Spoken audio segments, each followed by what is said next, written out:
Assalamualaikum warahmatullahi wabarakatuh. Halo, apa kabar semuanya adik-adik? Kembali lagi sama kakak Ijza Filia Monita. Adik-adik tahu kan, pada video kedua ini kita akan melanjutkan mengenai pembahasan mengenai mutasi kemarin. Iya, pada video kemarin sebelumnya kita telah membahas mengenai pengertian mutasi, penyebab mutasi, macam-macam mutasi, dan jenis-jenis mutasi. Iya, selanjutnya kakak di sini akan kembali menjelaskan mengenai mutasi. Tapi, apa tujuan pembahasan kita kali ini? Iya, tujuan pembahasan kita kali ini adik-adik harus tahu ya, bahwa kita akan mengetahui contoh-contoh dari mutasi. Kita untuk mengulas kembali pembelajaran kemarin, kita ingat bahwa mutasi itu adalah perubahan yang terjadi pada materi genetik baik DNA maupun RNA pada makhluk hidup yang bersifat menurun. Nah, adik-adik harus tahu juga ya bahwa mutasi atau adik-adik bahwa mutasi tadi bahwa ada mutasi yang bersifat merugikan. Nah, coba adik-adik sekalian perhatikan gambar di samping kakak. 3 gambar di samping kakak. Adik-adik lihat kan ada perubahan yang terjadi pada bentuk tubuh manusia, baik dari yang gambar pertama yang anak berbaju merah di atas, terus ada gambar orang yang memakai celana putih, terus ada bentuk tangan bayi. Nah, itu merupakan contoh yang merugikan dari mutasi. Jadi mutasi itu anak-anak, adik-adik tidak saja menguntungkan, ada juga mutasi yang terjadi menyebabkan kerugian pada makhluk hidup kita sendiri. Nah, apa saja sih contoh-contoh mutasi yang merugikan? Yang pertama ada kanker. Kanker adalah contoh dari mutasi yang merugikan. Sel kanker adalah sel normal yang kemudian mengalami mutasi atau perubahan genetik pada tubuh tanpa terkoordinasi dengan sel-sel tubuh lainnya. Nah, proses pembentukan kanker merupakan kejadian somatik dan sejak lama diduga disebabkan karena adanya akumulasi perubahan genetik dan epigenetik yang menyebabkan perubahan pengaturan normal kontrol molekuler perkembangan glial sel. Nah, sel kanker ini yang tak mampu berinteraksi secara sinkron pada lingkungannya dan membelah diri tanpa terkendali sehingga bersaing dengan sel normal di dalam tubuh manusia itu sendiri. Nah, dalam memperoleh bahan makanan dan oksigen. Jadi dia tuh hidup tanpa terorganisasi dengan organ-organ sel lainnya pada tubuh makhluk hidup itu sendiri. Dia itu hidup sendiri. Nah, tumor juga dapat menggantikan jaringan sehat dan terkadang menyebar ke seluruh bagian tubuh lainnya, yaitu suatu proses yang pemendekan umur lazim yang disebut dengan metasis. Nah, potensi metasis ini diperbesar oleh perubahan genetik lain jika tidak diobati, dan kebanyakan kanker mengarah ke kesakitan dan bahkan itu kematian ya adik-adik. Selanjutnya ada sindrom Turner. Baiklah, selanjutnya ada yang dinamakan dengan sindrom Turner. Apa itu sindrom Turner? Itu adalah sindrom yang ditemukan oleh H.H. Turner pada tahun 1938 dengan ciri-ciri kariotip 45X0 atau disebut dengan 44 autosom plus 1 kromosom X, umumnya diderita oleh wanita dengan tinggi badannya cenderung pendek, alat kelaminnya terhambat dalam perkembangan, sisi leher tubuhnya itu bertambah daging dan kakinya itu berbentuk liter X, yang kemudian kedua puting susunya berjarak lebar. Yang terakhir ada keterbelakangan mental. Selanjutnya ada yang dinamakan dengan sindrom Klinefelter. Apa itu Klinefelter? Ini sindrom yang ditemukan oleh Klinefelter pada tahun 1942, di mana ciri-cirinya kariotipnya itu berjumlah 47 XXY, yaitu kelebihan kromosom seks X yang umumnya diderita oleh pria ya, yang dimana bulu badannya tidak tumbuh, testisnya mengecil atau mandul, buah dadanya membesar, tinggi badannya itu berlebih. Jika jumlah kromosom X lebih dari 2, itu akan mengalami keterbelakangan mental. Itu bisa adik-adik lihat pada contoh gambar laki yang bercelana putih ya, itu adalah contoh dari sindrom Klinefelter, di mana dadanya itu tumbuh dan bulu pada tubuhnya itu tidak tumbuh.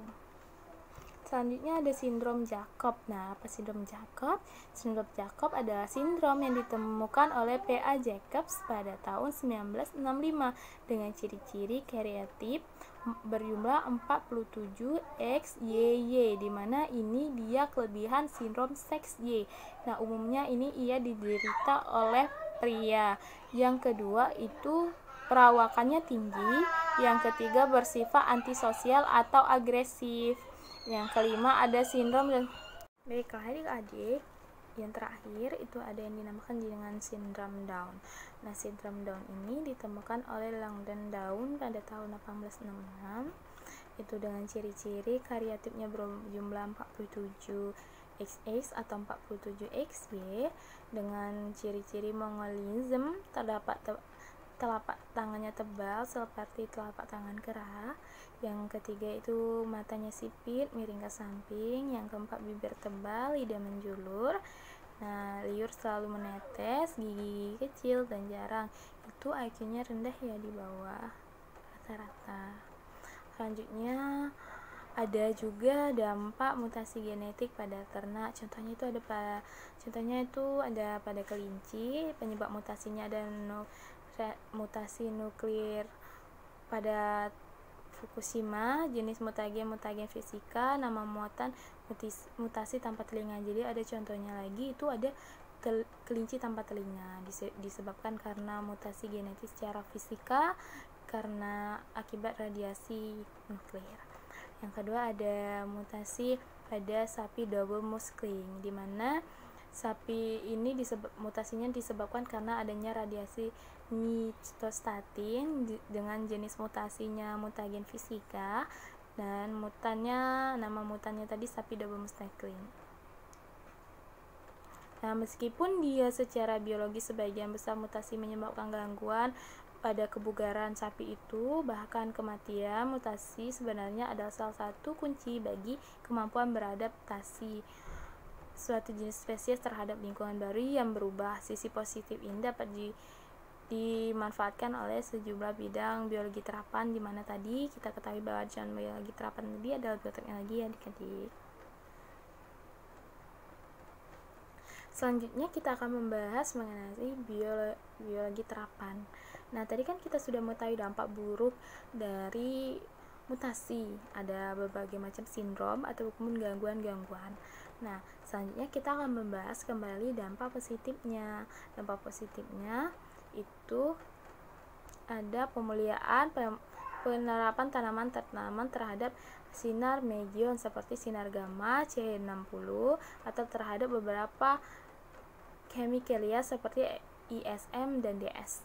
Dalam waktu dan kadar tertentu juga digunakan untuk menginduksi mutasi. Dalam penerapan ini, mutasi tidak diunjukkan untuk mematikan sel, tapi untuk mengubah susunan basa nitrogennya pada DNA atau untuk menyebabkan mutasi segmental.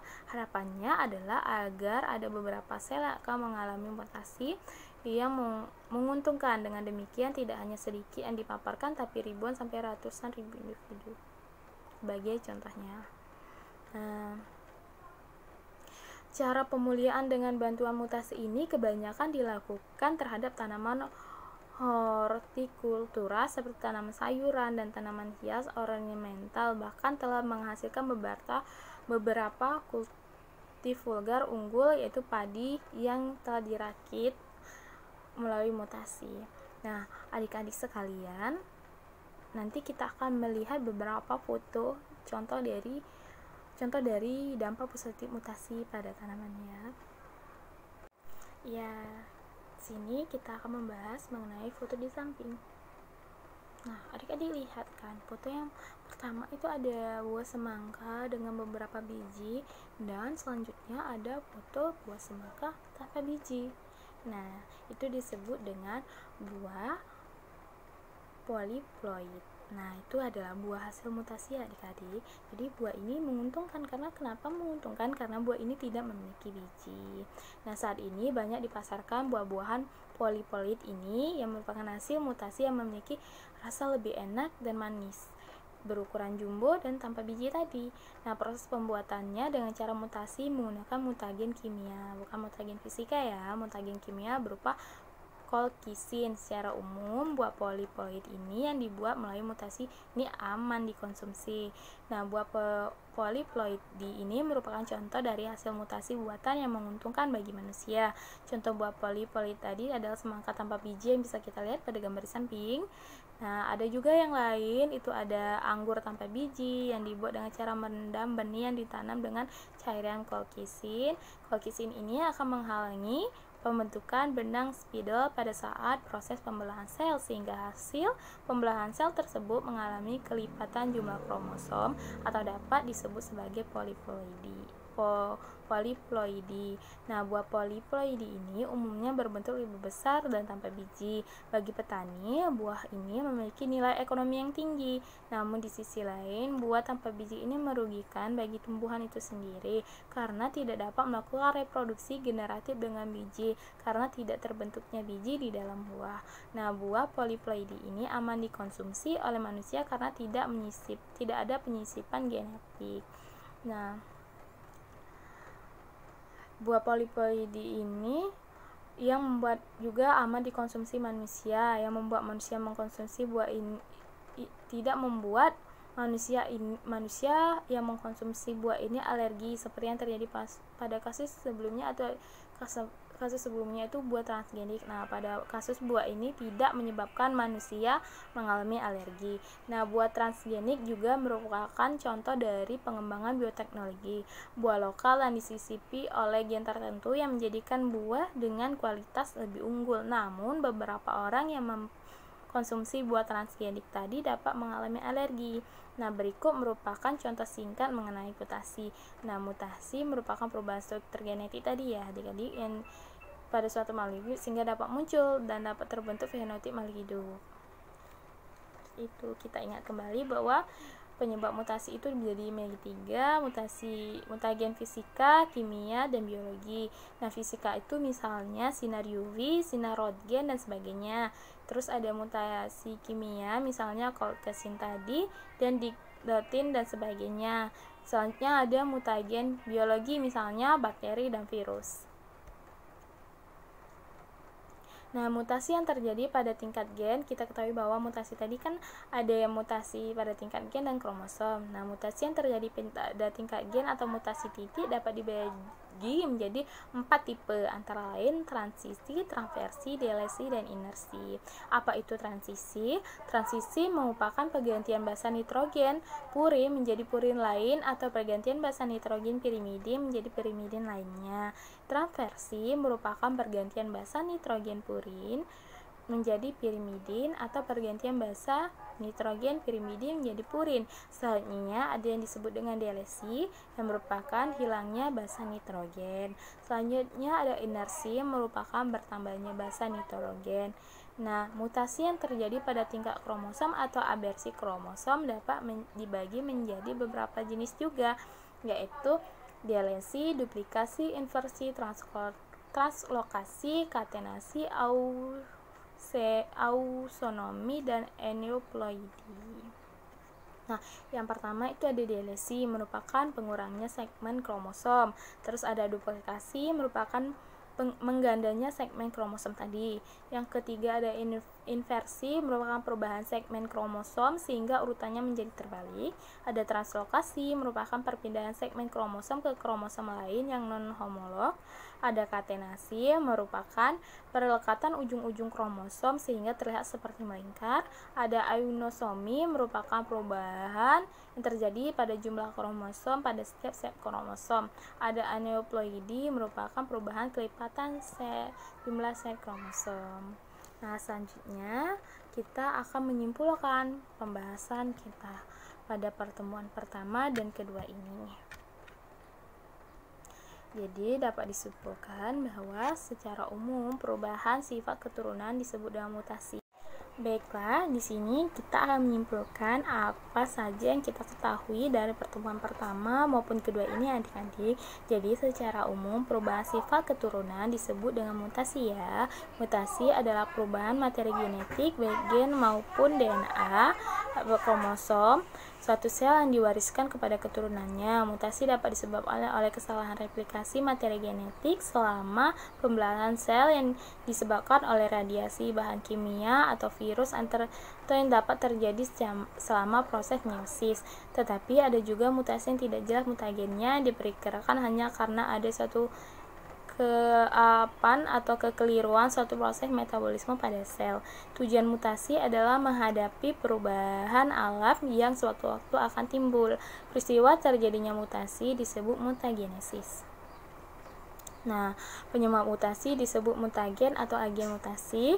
Kebanyakan mutagen adalah bahan fisika, kimia, ataupun biologi yang memiliki daya tembus yang kuat sehingga dapat mencapai bahan genetis atau inti sel. Nah, mutasi dapat terjadi pada tingkat DNA, gen, dan kromosom. Nah, perubahan pada sekuens basa DNA akan menyebabkan perubahan pada protein yang dikode oleh gen. Peristiwa yang terjadi pada mutasi gen adalah perubahan urutan DNA atau tepatnya mutasi titik merupakan perubahan basa N dari DNA dan RNA. Nah, mutasi atau abersi kromosom adalah perubahan jumlah kromosom, struktur gen dalam kromosom. Mutasi kromosom ini sering terjadi karena kesalahan meiosis dan sedikit mitosis. Selanjutnya, mutasi itu ada juga yang menguntungkan dan merugikan. Nah, mutasi yang menguntungkan tadi ada buah poliploidi. Selanjutnya, yang merugikan ada berbagai macam sindrom seperti Turner, Klinefelter, dan sebagainya. Baiklah adik-adik sekalian, mungkin itu saja penjelasan dari kakak. Lebih dan kurangnya mohon maaf. Semoga bermanfaat. Terima kasih. Assalamualaikum warahmatullahi wabarakatuh.